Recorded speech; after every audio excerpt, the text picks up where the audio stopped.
Bonjour à tous, je m'appelle Aïda. Aujourd'hui, c'est moi qui vais vous donner un petit peu les dernières nouvelles parce que nous avons une fraîche un peu inquiétante, mais pas trop, de Istvan Kupar. C'est avec lui que je commencerai à vous parler un petit peu des navigateurs de la Golden Globe aujourd'hui.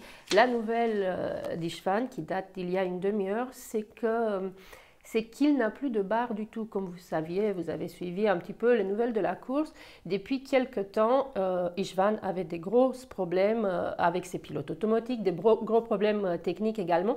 Mais maintenant, il n'a plus de barre. Il a une première barre qui ne marchait pas. Ensuite, il a utilisé une autre de secours qu'il réparait depuis plusieurs jours. C'est celle-là qui vient de lui faire défaut aujourd'hui. Donc, elle ne marche plus pour le moment.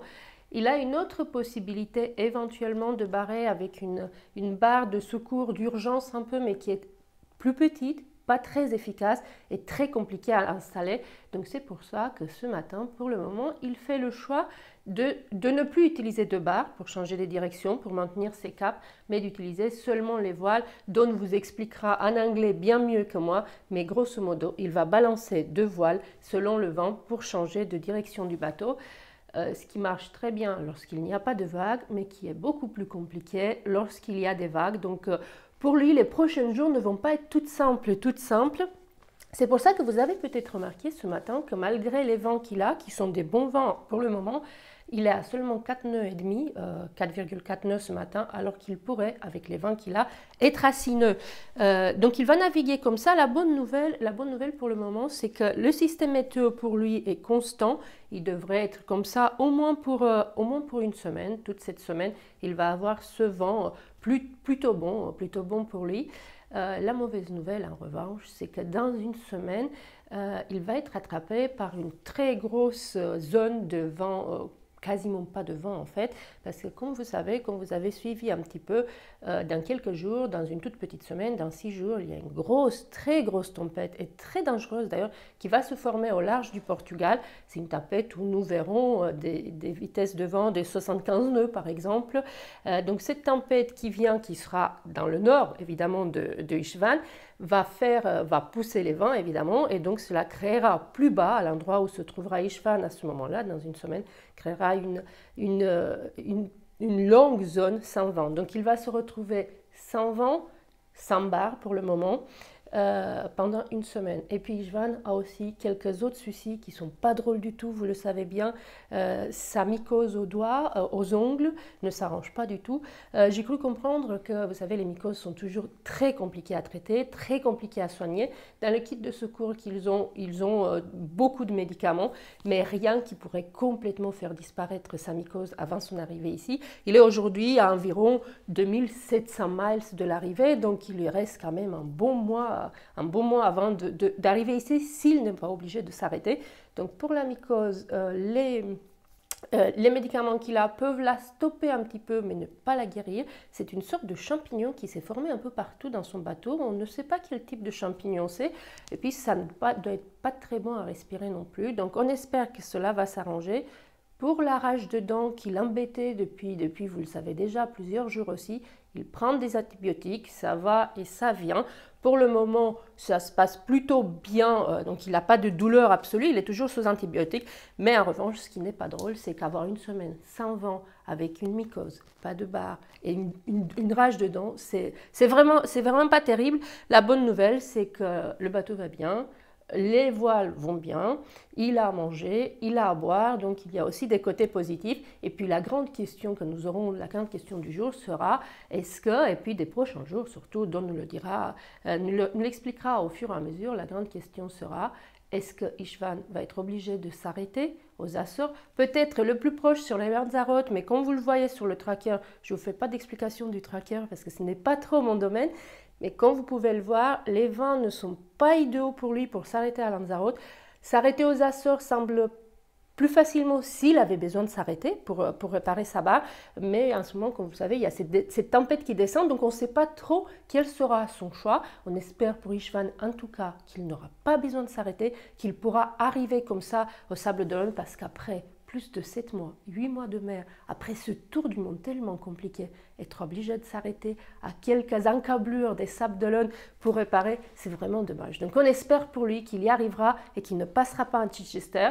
Pour la petite pénalité qu'il a, Je donne toutes les informations un petit peu vite, mais vous vous rappelez, Istvan Kupar avait une pénalité au Cap-Verde quand il s'était arrêté un petit peu. Il était censé passer un Chichester déjà. Il ne l'est pas passé parce qu'il est reparti, il ne s'est pas arrêté, il n'a pas réparé, mais il avait une pénalité d'un jour, de 24 heures qu'il devrait effectuer normalement avant d'arriver au Sable d'Olonne, mais compte tenu de ses conditions de sécurité à bord en ce moment, des conditions météo aussi pour les prochaines semaines, la direction de course a décidé d'appliquer donc cette pénalité seulement une fois après son arrivée au Sable d'Olonne. Voilà pour les nouvelles de Istvan, et puis je vais vous donner aussi un peu rapidement des nouvelles du coup. Uku Randma, le skipper estonien qui navigue ce matin à 5,2 nœuds dans une période de vent plutôt pas mal pour lui. Il est aujourd'hui à exactement 2300 milles de la ligne d'arrivée, et si le système météo se maintenait, et vous savez bien que nous ne pouvons pas évaluer précisément parce que nous sommes encore loin de la date d'arrivée, et il reste donc 2300 milles, mais il pourrait au jour d'aujourd'hui, et sans que la météo change trop, il pourrait arriver au Sable d'Olonne vers le 11 mars. Alors, où en est-il? Aujourd'hui, je vous fais la version un peu rapide. Aujourd'hui, donc, il a des vents, comme vous pouvez le voir sur le tracker, des vents de est, nord-est. Il va avoir encore 2 jours de navigation comme ça, plutôt une bonne navigation. Et ensuite, il va être ralenti parce qu'il arrivera lui aussi dans la zone dont je vous parlais tout à l'heure, sans vent, qui se trouve sous la tempête, sous la fameuse tempête qui se formera dans quelques jours. Donc cette zone de sans vent pour lui est plutôt pas mal. Ça va être peut-être une journée de peu de vent, voire très peu de vent, mais c'est juste une journée. Elle va seulement s'agrandir avec la tempête après, malheureusement pour Istvan. Donc si rien ne change, et pour l'instant ça a l'air d'être bien parti pour... Uku va naviguer 2 jours bien, un jour ralenti, mais ensuite il va récupérer pendant quelques jours, il va récupérer des vents forts, des vents, pour vous expliquer, grosso modo, la tempête va descendre, donc sur Uku, après cette période sans vent, dans quelques jours, la tempête va s'approcher de lui, ce qui va créer des vents de sud-sud-ouest, donc des vents qui devraient le pousser sans problème et avec une belle vitesse vers les Sables d'Olonne, avec un seul bémol et de taille, c'est que donc je vous parle ici de plusieurs jours, nous sommes vers le 23 ou 25 février, aux alentours du 23 au 25 février, il y aura une vraie alerte météo pour Uku Randma parce que nous ne savons pas exactement comment va évaluer cette tempête. Ce que me disait Don McIntyre ce matin, c'est que ce dont nous sommes sûrs aujourd'hui, c'est que c'est une très forte tempête avec des vents très importants et surtout une tempête très dangereuse. Donc Don McIntyre la regarde avec grand intérêt et même une petite pointe d'inquiétude. Nous en saurons plus selon l'évolution du système météo et évidemment il enverra une alerte à Uku Randma selon le vent. Alors, où est-ce qu'il en est sinon pour faire depuis la dernière fois en français? Où en est-il Uku Randma aujourd'hui? Il a déjà, vous le savez, certains d'entre vous ont déjà suivi sur Facebook, il a déjà il nous a déjà tous épatés parce qu'il a trouvé de la nourriture, pêché plusieurs fois, 3 poissons. Vous savez, un gros poisson, ce sont des merlins. Un gros poisson fait environ 3 jours de nourriture, en espérant qu'il puisse en sécher un peu et en saler un peu, ça pourrait faire un petit peu plus. Avec 3 poissons, il réussit à couvrir la semaine de nourriture qui lui manquait, parce que la dernière fois que Christophe, qui reviendra d'ailleurs, vous a parlé de Uku en français, il avait vraiment des gros soucis de nourriture. Depuis au bar, vous le savez, il n'a plus qu'entre 500 et 700 calories par jour, au lieu de minimum 2000, il a juste une soupe et un plat déshydraté, comme tout repas pour toute sa journée. Et donc malheureusement c'était un peu inquiétant et cela ne suffisait pas pour couvrir tous les jours jusqu'à l'arrivée. Il lui manquait une semaine et cette semaine est maintenant comblée grâce à ces poissons qu'il a réussi à rattraper. Nous espérons qu'il en attrapera d'autres. Il a aussi réussi à réparer, vous vous rappelez, sur son gréement, il avait eu un souci il y a un petit peu plus d'une semaine. Il y a un des haubans latéraux qui s'était cassé, il est monté au mât 2 fois. Il a réussi à le remplacer avec, bonne nouvelle, un vieux hauban, parce que pour la Golden Globe Race, il avait un nouveau mât et des nouveaux haubans, évidemment, c'était obligatoire, mais il avait gardé à bord les vieux, et donc il a réussi à réparer cet hauban cassé, et il est reparti. Bon, pendant la réparation, il a eu un petit souci, il s'est blessé à un doigt assez sérieusement, il a réussi à arrêter l'hémorragie, le sang, et mais comme tout garçon, j'allais dire, même si c'est un peu une remarque que je ne devrais pas faire, il a oublié au début, il a oublié de surveiller la blessure suffisamment, donc elle n'était pas belle du tout à voir. Mais aujourd'hui, ça va beaucoup mieux, c'est quasiment bien soigné, il n'a plus de soucis, donc tout va bien du côté de la blessure. Le ruban est réparé, il a pour le moment attrapé avec ses poissons de quoi manger jusqu'à l'arrivée, et puis pour lui, sauf cette tempête dont on verra comment elle évolue, tout se présente bien et aujourd'hui, on pourrait dire que sa troisième place se présente pas trop mal pour lui. Vous savez, il y avait la grosse inquiétude, qui existe toujours d'ailleurs, entre le troisième et le quatrième pour finir le podium de la Golden Globe.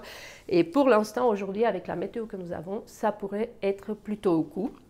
Voilà, et puis rapidement aussi, je vais vous donner quelques nouvelles de Tapio Lehtinen. Vous savez, Tapio, malheureusement, depuis un bon moment, est très ralenti par les barnacles, ces pousse-pieds qui poussent sous le bateau, sur sa coque, un peu partout. Il vient juste, il y a quelques temps, juste de passer le Cap Horn, donc il remonte, il commence à remonter de l'Atlantique, mais elle risque d'être très longue, parce que les barnacles sous le bateau atteignent aujourd'hui des tailles entre 20 et 30 cm, ce qui est quand même pas mal. Il y a par endroits sur sa coque des barnacles qui font aussi 10 cm.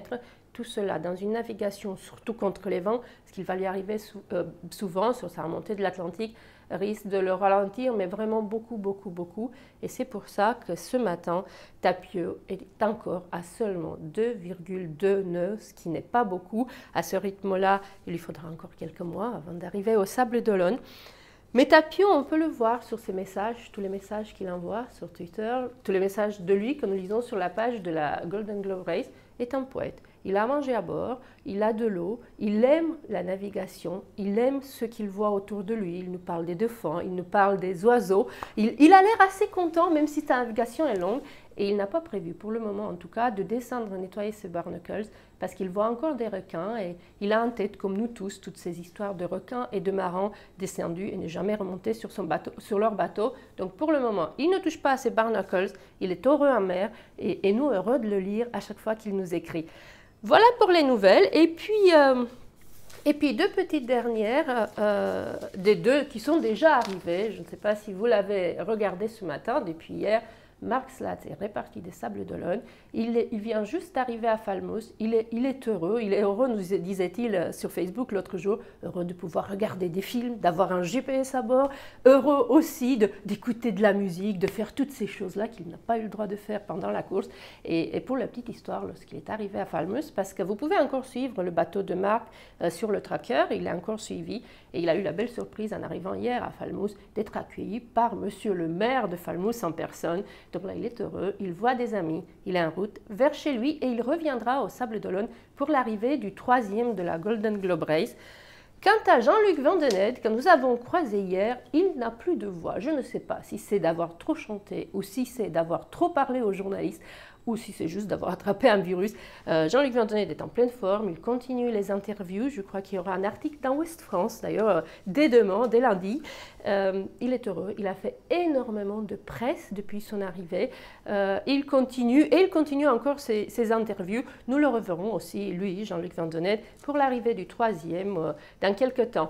D'ici là, on suit le tracker, suivez les informations de Don, parce qu'il en donnera régulièrement de Istvan, qui est là, un peu l'inquiétude du jour, et puis aussi du coup, et puis de cette tempête qui va arriver dans 5 à 6 jours et qu'il faudra surveiller de près. Merci à vous pour votre indulgence, de m'avoir suivi, et puis à une prochaine fois peut-être.